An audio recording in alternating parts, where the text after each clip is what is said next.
Hi there, this is Luise Heinzel. Thanks for joining me today. I would like to share with you how I have made the pages for my fluffy Halloween grunge journal, which you've seen in my last video. I will show you step by step how I have taken two Tim Holtz idea-ology fabric journals to first take them apart, then sew them back together and stain them to get the pages for this cute Halloween journal. If you've missed the flip through of this journal, please check out the info box. I have put together some links for you so that you can get a better imagination of this journal and of what I'm doing here. And there will also follow some more videos about this journal in the future, so stay tuned if you want to see that. But for today, let's start at point zero, I would say. So everything has started with two idea-ology fabric journals. You can see them here, and a hardcover book, or let's better say the cover of a hardcover book. So when you buy those fabric journals, then you have something like this with two signatures which are sewn together with a running stitch. That makes it really, really sturdy. You could use them in this size, of course, as well, but it makes it also really easy to deconstruct them and take them apart. And that is exactly what I'd want to do for this project. I've decided relatively early in the process of this, or when I thought about the idea for this journal, that I want to use a hardcover book cover to make sure that I have a really, really sturdy base for what I want to put onto the cover. As you could see in the beginning of the video, my decoration of the cover is really dimensional. There's a lot going on. I have glued a lot of heavy things to the cover, so I needed a really, really sturdy base. If you want to make a journal like this, I can recommend that you choose the cover first. And I've also done all of those like preparation things here, like sanding the edges and taking out all of those loose pieces just to have that done. Of course, you can do that later, but I like to have that done to have the cover in, the most end stage as possible. Do you know what I mean? It's just easier to handle. As you can see, I could have left the pages, size-wise, as they were. And that was also something that I considered in the beginning. But I wanted this journal to be really, really fluffy and grungy in a way that you can already see that, even if you haven't opened the journal yet. So I've decided to take apart two of those idea-ology fabric journals. I have taken a really professional tool, as you can see here. But it worked. You can just take some scissors, but of course it would be better to have one of these, I don't know the English name for that, these things that come with your sewing machine, where you can open a thread that you've made, a sewing that you have made with your sewing machine, easier than with scissors. But if you don't have that, you can see with scissors it works as well. Just be careful that you don't cut into the pages or into your fingers. Make sure that you don't hurt yourself, please. But as you can see, this is really easy. And since you have the top page cut off, the rest is really, really easy and really fast, because then the thread is already cut off, of course, and you can take the other pages just out of the journal, and then you can do the same thing for the second signature. So in those fabric journals, there are two stitched lines that you can take apart, and then you have the single pages. And my plan is to take two of those pages and sew them back together to get a bigger page, to be able to have the pages peeking out from the cover later. To get a better imagination of the size for the pages, I have taken this piece of paper and I've just cut that to, let's say, approximately the size that I wanted to have for my pages. I have to say, that was relatively hard to imagine because I knew later on with the grunge that I want to add to my pages, the fabric itself will like shrink down, what is the word? It shrinks down. Holy crap, the pages get smaller when you add grunge and color and when you take out those fibers from the edges. So that was relatively hard to imagine, but I can only recommend to go for it. Yeah, don't think too much about that and just do it because, yeah, you can always find a way to make it work, even if it doesn't turn out exactly the way you have planned it in the very beginning. But this, I mean, to have this paper was a really, really good help because I had the paper in front of me, as you can see here, and I didn't have to take the cover every time I have taken the pages and put them together. So this was really, really easy so that I could have like a little mass production of the pages here. As you can see, I have taken 2 of these pages and they are overlapping a little bit in the middle. That is approximately 1.5 to 2 centimeters. And first I thought that is not so good when it's overlapping because it gets relatively stiff in the middle. But later on, I was so happy that it got so stiff because I have a lot of collaging going on my pages. And in this stage of the project, I didn't really know, I couldn't imagine so well how thick and stiff my pages would be in the end. I mean, how to know that, yeah? When you work with ideology and you make a collage, you can't know how thick the pages will get. So that was a little bit hard to imagine, but later on you will see that that was a really, really good thing to let the pages overlap to make them even more sturdy. I mean, the fabric itself is of course really sturdy, but stiff and sturdy, you know, that are 2 totally different things when we talk about junk journaling. So another thing that you should have in mind if you want to try something like this is that the pages of the original fabric journals are a little bit different size. As you can see here, both of these are way smaller than the ones that I had before. So I made sure that I have the same size for the left and the right page. So I've always taken 2 of the fabric journal pages that have the same size and put them together because I don't like that so much if the pages have a different size. And it's also easier to handle later and to sew. As you can see here, I've already sewn them together. And I have sewn on the left and the right of each page so that I get this interesting stitching, double stitching in the middle.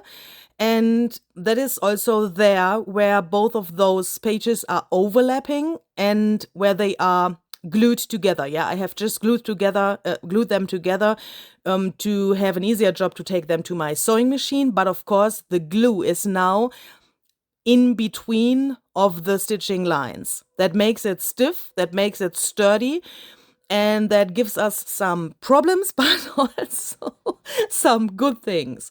So the problem is the following thing that you can see here. When I want to fold the pages now, I have a little problem to make them flat there where the fold is. And first, I thought I want to build like a traditional signature.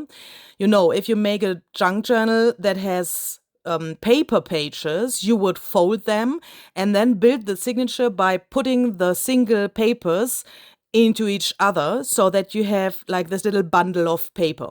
I have done that here with the fabric to then decide that I don't want to do it like that.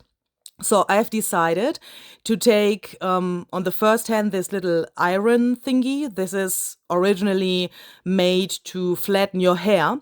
this is really handy for me. I always have that close to my craft desk, because then I don't have to take out my normal iron, which is really big, of course. This is really fast. I mean, it heats up really fast, and you can flatten smaller things without the need of your normal iron. I've lost my train. So I have taken these pages, and I've decided that I want to have one of these double pages as one signature. Yeah, that is different to like a traditional journal, if there's something like a traditional journal, but I think you know what I mean. Normally we would have more than one page per signature, but in this case, this is better because you can have an easier job to sew the signatures in later when you have only one of these pages that you have to handle with your sewing and the binding later. So I have flattened all of the pages in exactly the same way like you've just seen it. And some of the pages from those fabric journals I've left like they were because I wanted to have several different sizes for my pages. And for that idea, those fabric journals are really cool because they already have different sizes when you buy them. And then you can just play around with sewing some of them together to make a bigger size, or leaving some of the pages like they are to have those smaller pages and the smaller size.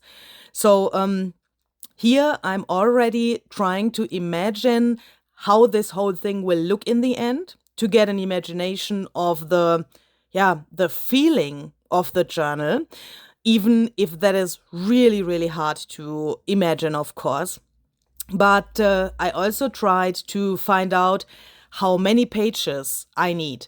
And I have to say, I'm ending up with using not all of the pages that I have prepared here and that I will color in a second, but I like to have more material to play around, to have more possibilities than if I have not enough. Yeah, so these are way more pages than I'm using later for the journal, but in this stage of the project, I couldn't imagine how thick my pages would be in the end, how many pages could fit into the journal. So I've prepared more pages than I will actually need in the end.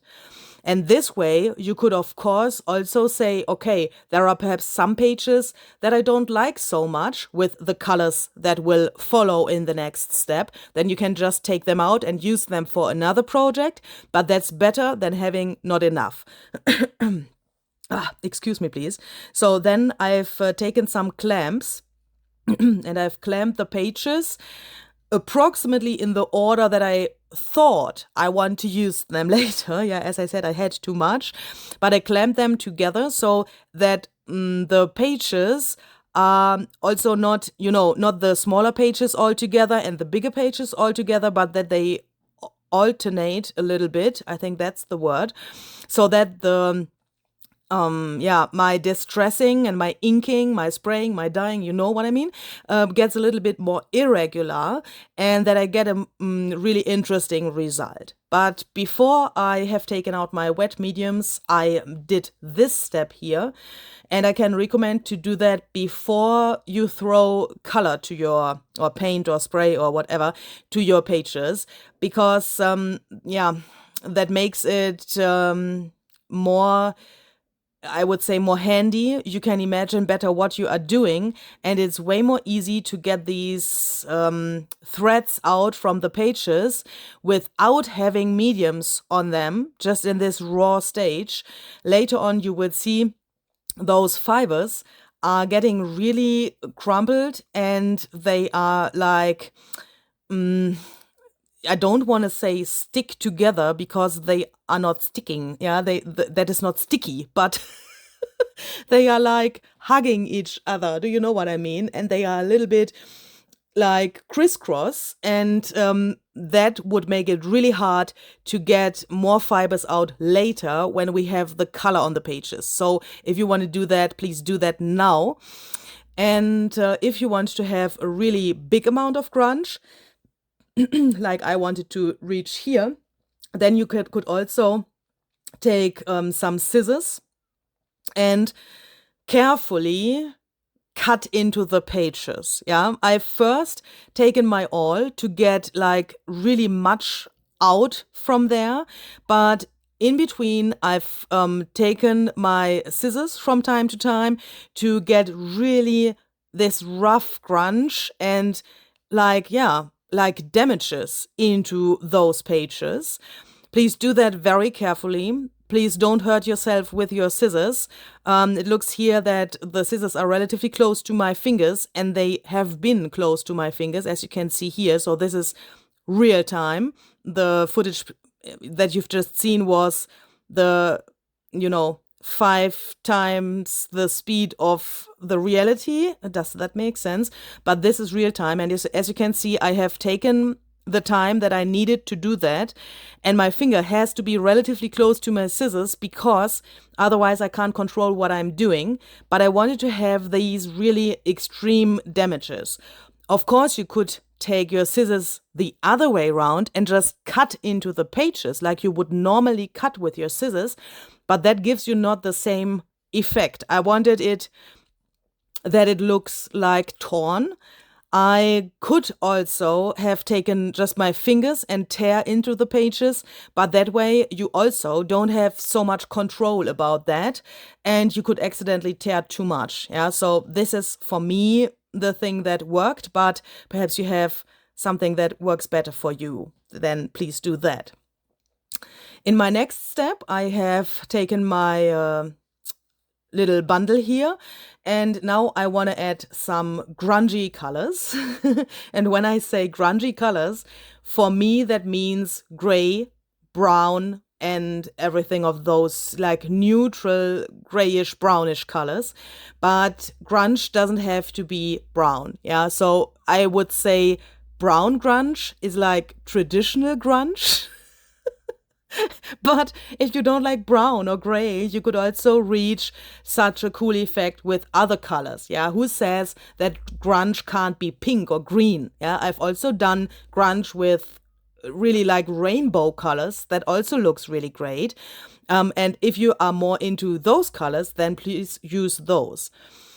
To make my life a little bit easier and to save some medium, I have first spritzed a lot of water to the pages to make them a little bit like, soaking wet, I would say.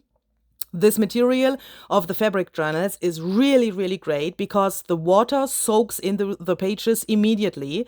Perhaps you know those kind of like a little bit more strange fabrics where the water is like those pearls and it doesn't really soak into the material, but it falls off from the pages.